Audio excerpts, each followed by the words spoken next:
네, 최상병 사망 일주기였던 어제 국회에서는 윤석열 대통령 탄핵 청원 청문회가 열렸습니다. 불법 청문회라는 여당의 항의 속에 여야가 대치하면서 아수라장을 방불케 했는데요. 다시 국회로 돌아온 최상병 특검법 재의결에 어떤 영향을 미칠지도 주목됩니다. 서정옥 변호사, 강성필 더불어민주당 국민소통위 부위원장과 짚어보겠습니다. 어서 오십시오. 안녕하세요. 안녕하세요. 네. 자, 어제 청문회 사실 시작 전부터 정청래 위원장의 의원실 앞에서 충돌과 고성이 난무를 했는데 어떻게 보셨습니까? 저는 이제 가장 처음에 원천적인 잘못이 정청래 법사위에 있다 이렇게 봅니다. 네. 정청래 위원장이 계속 국회법 가지고 조문을 읊었는데 제가 권하고 싶은 게 헌법 조문부터 좀 보세요. 헌법의 65조를 보면 탄핵은요. 헌법이나 이제 법률을 위반했을 때 대통령이 직무를 집행하면서 그때 합니다. 그것도 판례에 하면 아주 이제 중대한 법규를 어겨야만 되는 거예요. 그런데 어제 청문회 청원은요, 무슨 헌법이나 법률을 어겼는지 그게 없어요. 그냥 후쿠시마 방류를 방조했다, 또는 확성기 틀어서 이제 긴장을 고조했다, 또는 이제 김건희에서 만나기도 전에 있었던 도이치모터스, 그게 탄핵 사유가 됩니까? 다음 주에 또 한다잖아요. 이런 게 말도 안 되는 청원이 들어오면 그대로 그냥 무시하고 닫으면 되는데 이걸 가지고 탄핵 사유를 모색적으로 혹시라도 정인이 실수해가지고 탄핵 사유 될 만한 끌이 없나? 요렇게 찾는, 이미 탄핵 사유가 중대하고 명백한 게 존재해야만 조사를 하는데 이렇게 모색적으로 하면 안 된다는 거죠. 따라서 원천적으로 불법 위헌 무효의 청문회다. 이렇게 저는 봅니다. 네, 여당도 지금 말씀하신 것처럼 불법 청문회다라고 하면서도 어제 이제 청문회 참석은 했습니다. 정청래 위원장은 불법이면 왜 참석했느냐 이렇게 지적하기도 했는데 어떻습니까? 네, 간단하게 말했을 때 정청래 법사위원장이 했던 말이 맞는 거죠. 불법인데 왜 참석하는 거예요? 그리고 국민의힘에서 자꾸 호도하는 내용 중에 하나가 민주당이 이번에 탄핵 청원 청문회를 개최한 이유는 민주당이 대통령에 대해서 탄핵을 하겠다는 게 절대 아니에요. 국민 중에 한 사람이 국회 청원 게시판에 윤석열 대통령을 5가지 이유로 탄핵해야 된다라고 그 청원을 낸 것이고요. 거기에 대해서 국민 140만 명 정도 되는 국민들께서 동의를 해줬기 때문에 네. 국회법 123조, 125조에 의거해가지고 국회 법사위에서 그냥 청문회 연 거예요. 그래서 절대로 민주당이 대통령의 탄핵을 지금 빌드업하는 것이 아니다라는 점을 분명히 좀 해주고 싶고요. 네. 그다음에 국회 선진화법이요. 과거에 지금 비대위원장이십니까? 황우여 비대위원장이 원내대표 시절에 당시 자유한국당인지 새누리당인지 그때 만들어 놓은 거예요. 그래놓고서 또 이렇게 오늘 오랜만에 또 동물국회를 만들면 되겠습니까? 그리고 연자 농성하시면서 계속 앉아 있던지 아니면 조용히 들어오시던지 둘 중 하나만 하셔야지. 괜히 저희 민주당의 전현희 의원만 오른쪽 밤에 부상을 입었잖아요. 이거 어떻게 하실 거예요? 정말 한심스럽습니다. 네, 어제 청문회의 쟁점 가운데 하나가 작년 7월 31일이었죠. 대통령실의 내선 번호인 800-7070 이걸로 지금 전화한 사람이 누구냐 이거였는데 이종섭 전 장관은 누구와 통화했는지 말하는 게 적절치 못하다면서 계속 답변을 거부를 했어요. 이게 누군지 왜 궁금합니까? 저는 이게 누군지 왜 궁금하냐고요. 이것도 국가 기밀입니다. 대통령실의 번호가 다 국가 기밀이에요. 그리고 이제 이걸로 누구하고 통화했으면 뭐가 달라집니까? 대통령이 개인 전화로 이종섭 장관과 통화한 것도 이미 나왔잖아요. 그럼 이게 통화하면 내용을 봐야 되는데 내용이 몰래 도청할 겁니까? 도청이 돼 있습니까? 아무런 내용도 알 수가 없는데 통화한 게 나오면 뭐 할 건데요? 아무 의미 없는 거 가지고 국가 기밀을 계속 물어보는, 이게 야당이 저는 문제가 있다 보는 거예요. 네, 대통령실 번호는 국가 기밀이기 때문에 이거를 물어보는 거는 부적절하다. 내용이 중요하다 이런 말씀이신데. 그렇게 이제 국민의힘에서는 느낄 수도 있고 일부 국민들도 그렇게 생각할 수도 있습니다. 그런데 문제는 뭐냐면요. 챗 GPT한테 물어보잖아요. 많은 번호 알려줍니다. 근데 아쉬운 건 뭐냐면 800-7070은 누구 번호인지를 안 알려주더라고요. 네. 근데 최근에도 대통령실 경호처라고 나왔습니다. 그렇기 때문에 일단 보안 문제부터 점검을 좀 하셔야 되고요. 그다음에 저희 민주당이 의심하는 것은 사실 대통령께서 지금 이종석 전 국방부 장관이든 여러 명에게 전화하신 거, 개인 휴대폰으로 전화하신 거 이미 다 드러났어요. 그래서 7070에 대해서 저희가 궁금해하는 거는 대통령일까? 아니면 혹여 다른 제3자 밝혀지면 어떤 후폭풍이 일어날 수 있는 그런 분에 관련된 전화번호가 아닐까가 걱정돼서 물어보는 것이고요. 네. 마지막으로 한 가지 이상한 점을 제기하고 싶은 것이 작년 5월 28일 날 그 이 7070이라는 번호로 이종석 장관, 조태영 실장, 주진우 비서관에게 전화가 왔어요. 그런데 그 다음 날 이 번호가 공개가 그러니까 전화가 왔다는 사실을 언론 보도로 밝혀졌거든요. 그러니까 그 다음 날 이 번호 7070을 해지시키고 다시 개통을 했어요. 왜 그랬을까요? 정말 궁금합니다. 알겠습니다.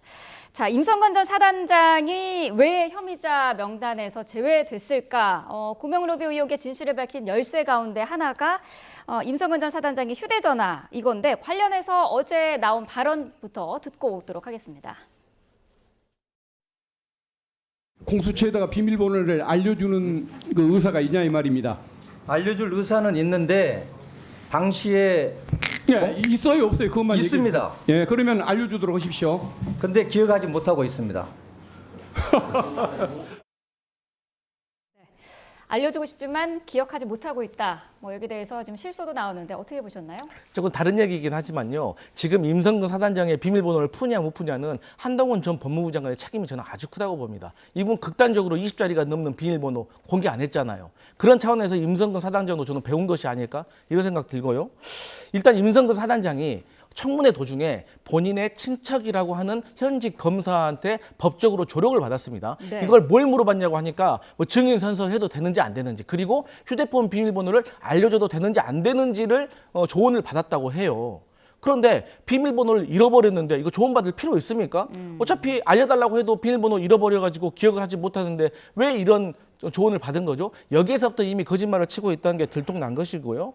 또 재판 중에 우리 서 변호사님 법률가시니까 잘 아시겠지만 재판 중에 증인이요. 그 재판 도중에서 이 어떤 서류를 본다거나 누구의 법적 조력을 받을 수가 없어요. 마찬가지로 이분도 조력받으면 안 돼요. 그리고 현직 검사도요. 이렇게 변호사도 아니면서 이렇게 조력하잖아요. 징계받을 수 있다는 거 꼭 아셔야 된다고 말씀드리고 싶습니다. 네, 청문회 중에 조력을 받는 거 이거 어떻게 보시나요?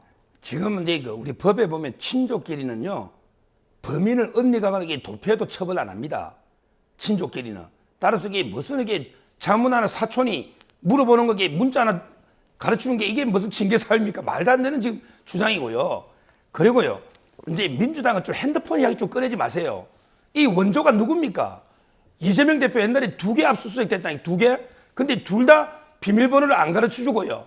그 다음에 옛날에 강연할 때 핸드폰 여러분 절대 뺏기면 안 됩니다. 핸드폰에 모든 게 있습니다. 이거 한 게 이재명 대표인데 자꾸 이재명 대표를 모욕을 주는 거예요. 핸드폰 이야기를 좀 민주당이 앞으로 하지 마세요. 한동훈이 원조가 아니고 이재명 대표가 원조고, 그 다음에 송영길 대표는 어떻게 했습니까? 핸드폰 깡통에 만들어가 새로 바꿔가 검찰에 사진 갖다 준다고 했지 않습니까? 지금 이게 저는 제가 아무리 이재명 대표를 비판하고 송영길 대표를 비판해도 핸드폰 비밀번호 안 가르쳐준 거는 비판 안 합니다. 왜? 그건 법에 부여된 권리니까.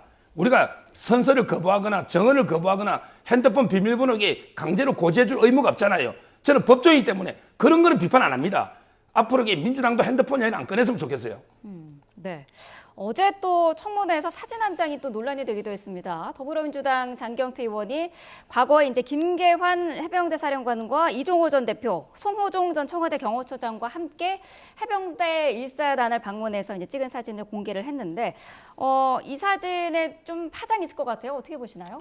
맞습니다. 이제 장경태 의원이 보여준 사진을 보니까 일단 임성근 사단장은 없었지만 김계환 사령관하고 그다음에 관련돼 있던 분들은 이종호 씨라든지 송모 씨는 있었던 걸로 봅니다. 네. 근데 이분들이 이제 골프 모임 하셨던 분들 아니겠습니까? 그래서 저는 이제 임 사단장이 사실 기억 안 난다고 하니까 어떻게 알겠습니까? 머릿속에 안 들어가 봐서. 그런데 딱 어제 하나 민주당의 김용민 의원에 의해서 임성근 사단장은 군대에 나라를 지키러 온 게 아니라 골프 치러 온 것이 아닌가라는 저는 의혹을 충분히 제시할 수밖에 없습니다. 왜냐하면요, 작년 2022년 9월, 10월에 북한에서 미사일을 많이 쐈습니다. 9월 26일 같은 경우는요, 한미 동맹 훈련도 하고 있었어요. 그런데 임성근 사단장님은요, 계속해서 골프를 칩니다. 그러니까 SRBM을 한 발을 쏜 9월 25일, 두 발을 쏜 28일, 29일 계속 골프 칩니다. 그래서 왜 이렇게 골프를 치냐고 물어보니까 대기 중이었다고, 준비 태세.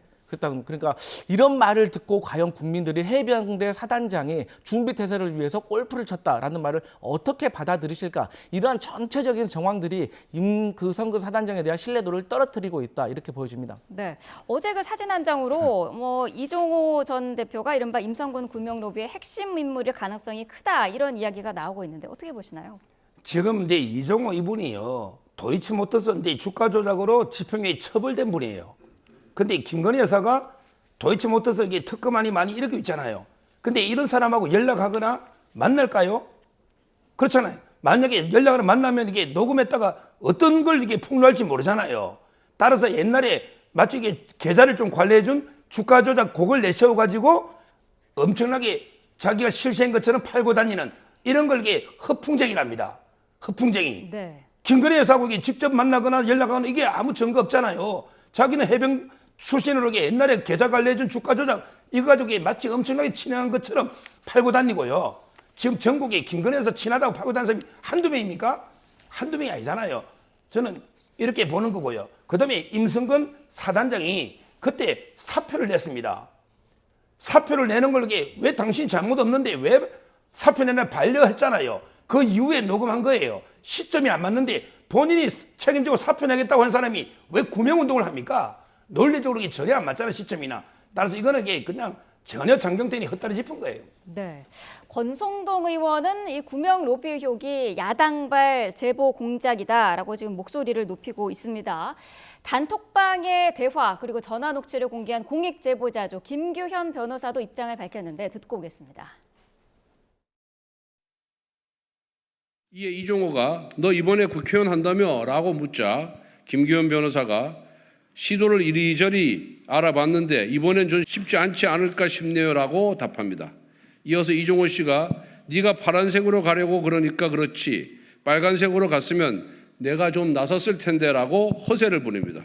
그러자 김규현 변호사는 원래 파란 출신인데 빨간에서 받아주겠습니까? 라고 답을 합니다. 대화 내용에서 김규현 변호사의 강한 민주당 지지 성향과 국회의원 출마 의지를 확인할 수 있습니다. 그분의 말을 들어보면 사실 이 녹취록이나 이런 언론에 나온 거를 다 듣고 하시는 말씀인가 싶은 생각도 들긴 합니다. 결국 그분의 말을 한마디로 요약하자면 저 말을 하는 사람은 민주당원이니까 저 말을 믿을 수 없다. 이거거든요. 근데 그렇다고 한다면 뭐 그 녹취록의 내용이라든가 이런 부분에 대해서 뭐 한마디라도 어떤 반박이라든가 이의가 있어야 되는데 그런 게 하나도 없으세요. 그리고 시기상으로도 사실 뭐 요거를 제가 뭐 언론이나 이런 데 그 공수처나 이런 데 제보를 하는 데 있어서 민주당 관계자하고 교감을 하거나 뭐 이거 관련된 얘기를 한 적이 한 번도 없습니다.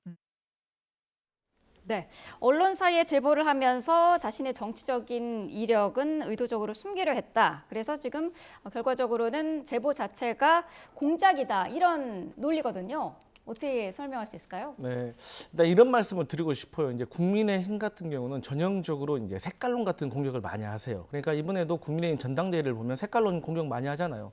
그 마찬가지의 일환인 것 같아요. 그러니까 예를 들어서 이 메시지가 중요한 거지 메신저가 중요한 게 아닙니다. 물론 메신저도 중요할 때가 있습니다만 예를 들어서 A라는 사람이 사과라고 하면은 사과가 되는 것이고 B라는 사람이 사과라고 하면 사과가 아닌 것입니까? 그건 아니잖아요. 그래서 중요한 것은 지금 김규현 변호사가 지금 제보하고 있는 내용이 진실이냐 아니냐 이게 중요한 거예요. 그러니까 제가 아직까지 판단을 했을 때는 김규현 변호사가 아직까지 말한 이 내용들은 결정적인 한방은 아닌 것 같지만 이 정황에 대해서는 구체적인 어떤 심증을 갖고 물증을 찾아낼 수 있는 듯한 상황인 것은 분명한 것 같습니다. 그렇기 때문에 국민의힘에서는 김규현 변호사의 어떤 정체성이라든지 뭐 국회의원을 출마하냐 마냐 이런 과거 얘기 말고 이것에 대해서 진실을 규명하는 데 좀 같이 함께 했으면 좋겠다 이 말씀 드리겠습니다. 네.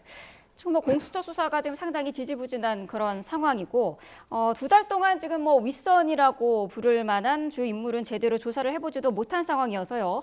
특검의 명분이 아무래도 좀 더 높아지지 않을까 이런 목소리도 나오고 있습니다. 여당 내 이탈표가 관건일 것 같은데 어떻게 예상하시나요? 먼저 근데 저는 저 김규현 변호사는요. 변호사법이 위반이 될 저는 가능성이 높다 봐요. 본인이 박정훈 대령의 변호인입니다. 네. 이걸 숨기고 있어요. 처음부터 박정훈의 변호인하면 국민이나 언론이 관심도 안 가집니다.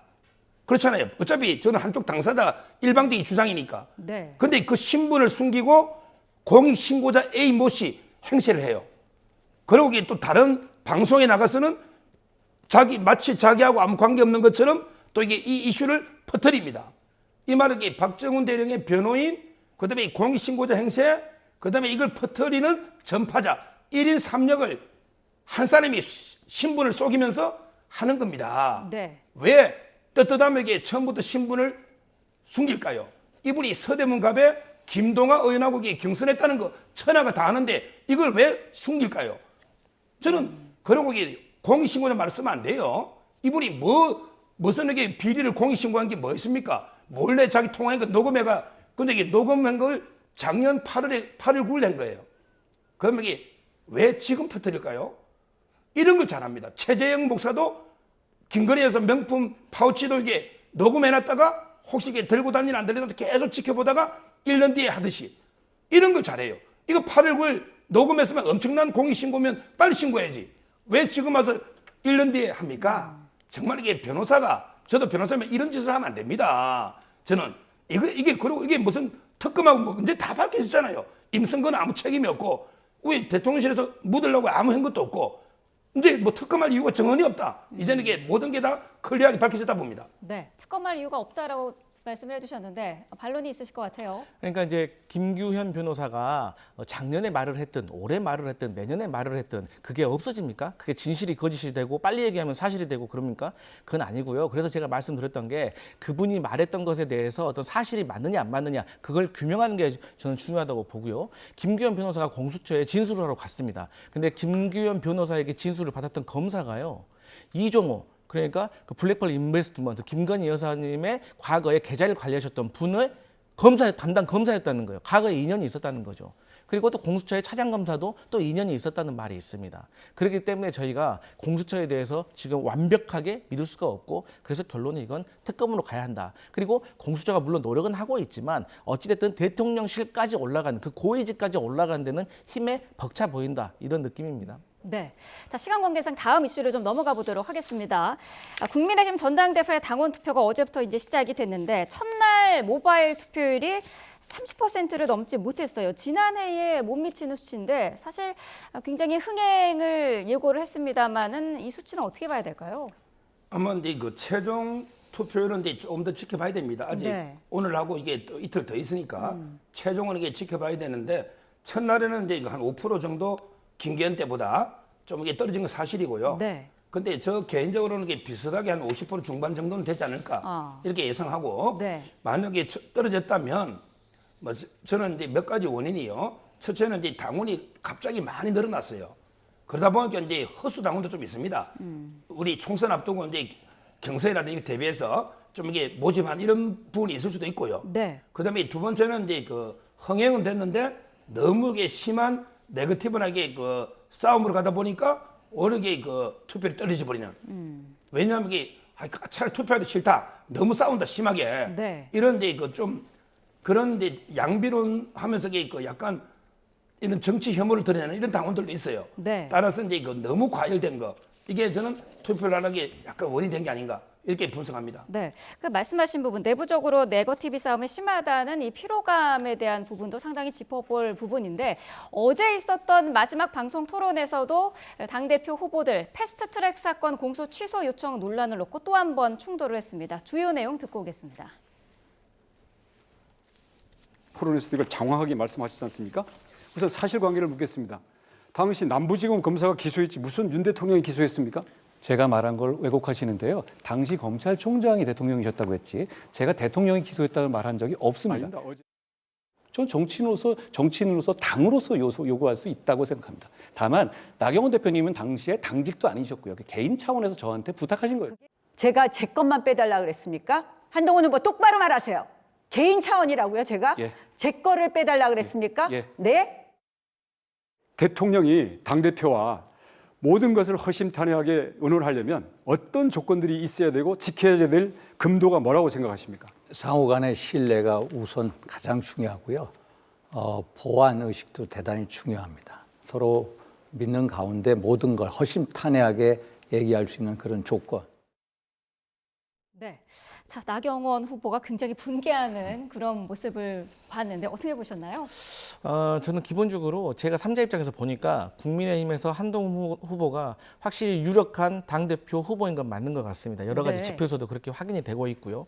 다만 제가 말씀드리고 싶은 거는 이 민주당의 출신으로서 대통령이 되신 김대중 대통령과 노무현 대통령이 있어요. 김대중 대통령은 존경받는 대통령, 그리고 노무현 대통령은 도와주고 싶은 정치인이라는 표현을 많이 해요. 그러니까 저는 한동훈 후보가 앞으로 정치, 지도자가 되기 위해서는 마이너스 정치가 아니라 플러스, 가는 곳마다 사람이 본인에게 붙는 그런 도와주고 싶은 정치인이 돼야 된다는 걸 꼭 말씀드리고 싶어요. 아직은 정치적으로 훈련이 안 돼서 세상을 검사처럼 합법, 불법 이렇게만 보고 있기 때문에 다른 후보들과 토론을 할 때 상당한 오해를 받고 배신자론, 그리고 인간성 여러 가지 면에서 조금 마이너스 손실을 보고 있는 것 같다.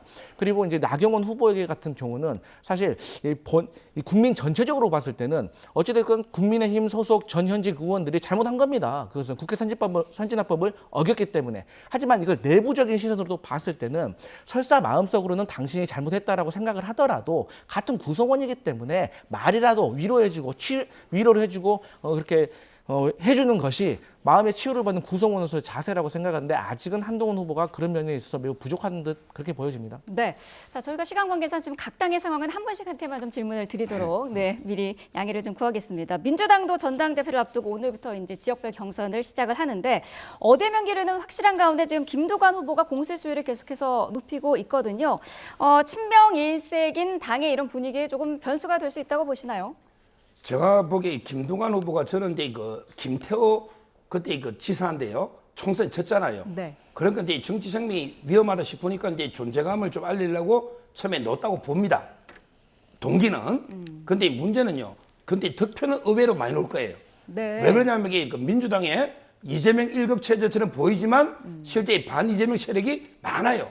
친문 세력도. 제가 볼 때 한 30% 정도는 득표하지 않을까. 아마 이게 좀 깜짝 놀랄 만한 득표율이 나오지 않을까, 김두관. 이렇게 봅니다. 네, 알겠습니다. 자, 정치권 이슈 자세히 짚어봤습니다. 서정옥 변호사, 강성필 더불어민주당 국민소통위 부위원장과 함께했습니다. 두 분 말씀 감사합니다. 감사합니다.